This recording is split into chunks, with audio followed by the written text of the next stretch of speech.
Everyone, welcome to সঙ্গীর সাথী পাঠশালা। আজকে আমরা Netaji Subhash open university PG বা এমএ কোর্সের সেকেন্ড ইয়ারের ফাইনাল এক্সাম সাজেশন নিয়ে আলোচনা করব 2024-25 আজকে আমরা হিস্ট্রি সাজেশন 6 পেপার নিয়ে আলোচনা করছি। তো বেশি দেরি না করে সাজেশনটি দেখে নেওয়া। প্রথমে আমরা 18 নম্বর প্রশ্নের সাজেশন দেখে নেব, তারপরে আমরা 12 ও 7-এর সাজেশনগুলি দেখব। প্রথম প্রশ্ন রয়েছে 18 নম্বর প্রশ্নের 1, এশিয়া মহাদেশে ঠান্ডা যুদ্ধ কেন ও কীভাবে বিস্তার লাভ করেছিল। 2, জোট নিরপেক্ষ আন্দোলন কি অবশ্যম্ভাবী ছিল, এই আন্দোলনের বিভিন্ন পর্যায়গুলি বিশ্লেষণ করো। 3 হচ্ছে বিশ্ব রাজনীতির প্রেক্ষিতে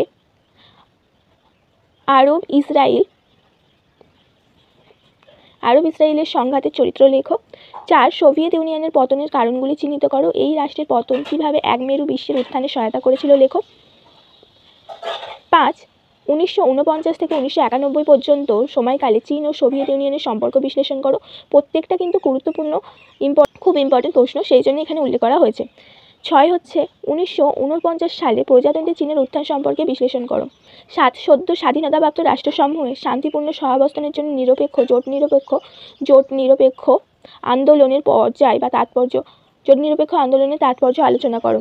8 নম্বর প্রশ্ন হচ্ছে বিংশ শতকের দ্বিতীয়ার্ধে কিউবা ও চিলি সঙ্গে মার্কিন যুক্তরাষ্ট্রের সম্পর্ক মূল্যায়ন করো। 9 হচ্ছে ভারতের পারমাণবিক নীতি সম্পর্কে যা জানো লেখো। 10 নম্বর প্রশ্ন উপনিবেশিকতাবাদ বলতে কী বোঝো। দ্বিতীয় বিশ্বের ঔপনিবেশিকতাবাদের বিরুদ্ধে আন্দোলনের প্রকৃতি আলোচনা করো। 11 হচ্ছে কঙ্গো সংকটের প্রেক্ষাপট আলোচনা করো, এই সংকটের পরিণতি কী হয়েছিল ব্যাখ্যা করো।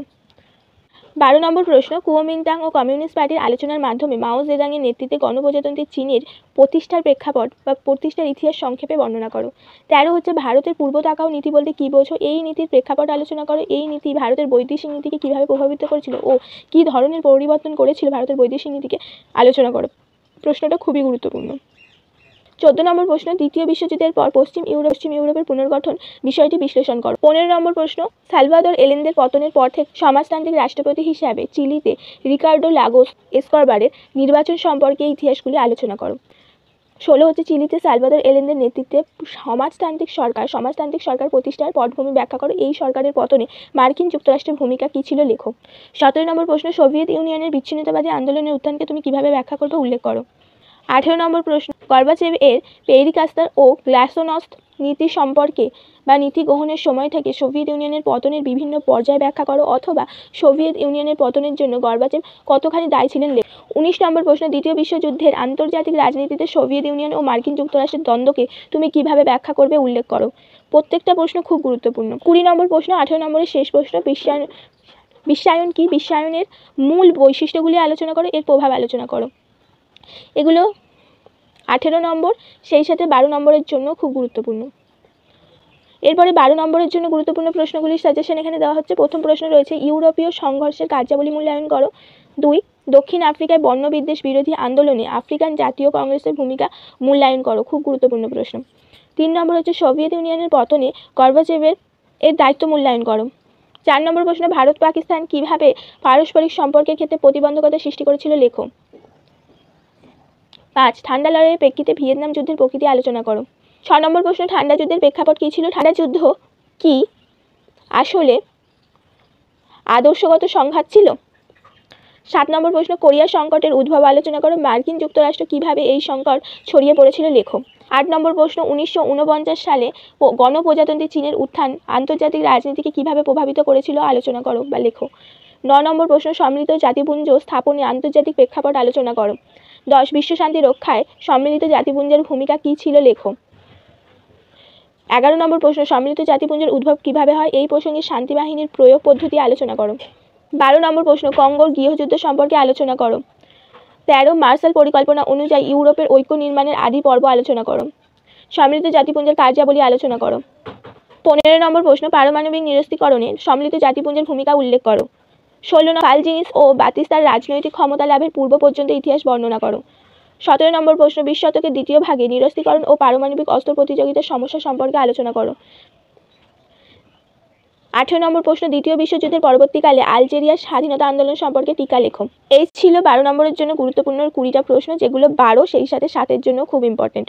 পরে রয়েছে আমাদের 7 নম্বর প্রশ্নের সাজেশন। প্রথম প্রশ্নের টিকা লেখো ওএএস, সিটিবিটি, এপিইসি, এসিএন, হু, এনএফটি, এলটিটিই, এইগুলো হচ্ছে খুব গুরুত্বপূর্ণ। এগুলোর জন্য আলাদা আলাদা করে 7 নম্বরে এক একটি টিকা লিখতে হবে, যেগুলো আমি একসাথে টিকা লিখতে দিয়ে দিয়েছি। 2 নম্বরে রয়েছে জার্মানির সংযুক্তিকরণ। 3 ভারত পাকিস্তান সম্পর্ক। প্রত্যেকটা প্রশ্ন বারবার আসে এবং খুব গুরুত্বপূর্ণ। এই চ্যাপ্টারটা খুব ইম্পর্টেন্ট, সেই সাথে এই পেপারটা 6th পেপারটাও খুব ইম্পর্টেন্ট এবং খুব বড়, তো এই জন্য এইটা একটু বেশি করে পড়তে হবে। 1947 সালে নিরাপত্তা পরিষদের জন্য গঠন করতে গঠিত প্রচলিত অস্ত্রশস্ত্র কমিশন সম্পর্কে লেখো। 5 বিশ্ব রাজনীতিতে ঠান্ডা যুদ্ধের অবসানের প্রতিক্রিয়া। 6 বাংলাদেশের মুক্তিযুদ্ধ 1971। 7 নম্বর হচ্ছে বাংলাদেশের উত্থানের প্রেক্ষাপট। 8 হচ্ছে সুয়েজ সংকট। এখানে প্রত্যেকটা প্রশ্ন ভেরি ভেরি ইম্পর্টেন্ট। 9 হচ্ছে দ্বিতীয় পেখরান কী ছিল। 10 নম্বর প্রশ্ন পেখরান বিস্ফোরণের গুরুত্ব লেখো।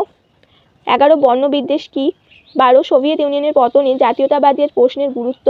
13 লাতিন আমেরিকার মার্কিন যুক্তরাষ্ট্রের নীতি কী ছিল। 14 হচ্ছে আশীর্বাদ না অভিশাপ। 15 হচ্ছে সম্মিলিত জাতিপুঞ্জের নিরাপত্তা পরিষদ সম্পর্কে টিকা লেখো। 16 লং মার্চ। 17 হচ্ছে ভিয়েতনাম যুদ্ধ সম্পর্কে টিকা লেখো। 18 ভারত পাকিস্তানের সম্পর্ক, খুব গুরুত্বপূর্ণ। 19 হচ্ছে চীনের কমিউনিস্ট পার্টির উদ্ভবের আলোচনা করো। আর 20 হচ্ছে জার্মানির সংযুক্তিকরণ ব্যাখ্যা করো। এই ছিল আমাদের 7 নম্বরের জন্য গুরুত্বপূর্ণ 20টা প্রশ্ন। এখানে আমি প্রত্যেকটার জন্য খুব গুরুত্বপূর্ণ, এই চ্যাপ্টারটা যেহেতু খুব বড় এবং খুব ইম্পর্টেন্ট চ্যাপ্টার, প্রত্যেকটা বিষয় খুব ইম্পর্টেন্ট, সেই জন্য এখানে একটু বেশি তোমাদেরকে পড়তে হবে। প্রত্যেকটা প্রশ্ন ভালো করে তোমরা লিখে নেবে এবং সেই অনুযায়ী পড়াশোনা শুরু করে দেবে। এছাড়াও আমরা তোমাদের 5th পেপারের সাজেশনটা আগে উল্লেখ করে দিয়েছি, সেটা অবশ্যই তোমরা চ্যানেলে ভিজিট করলে পেয়ে যাবে।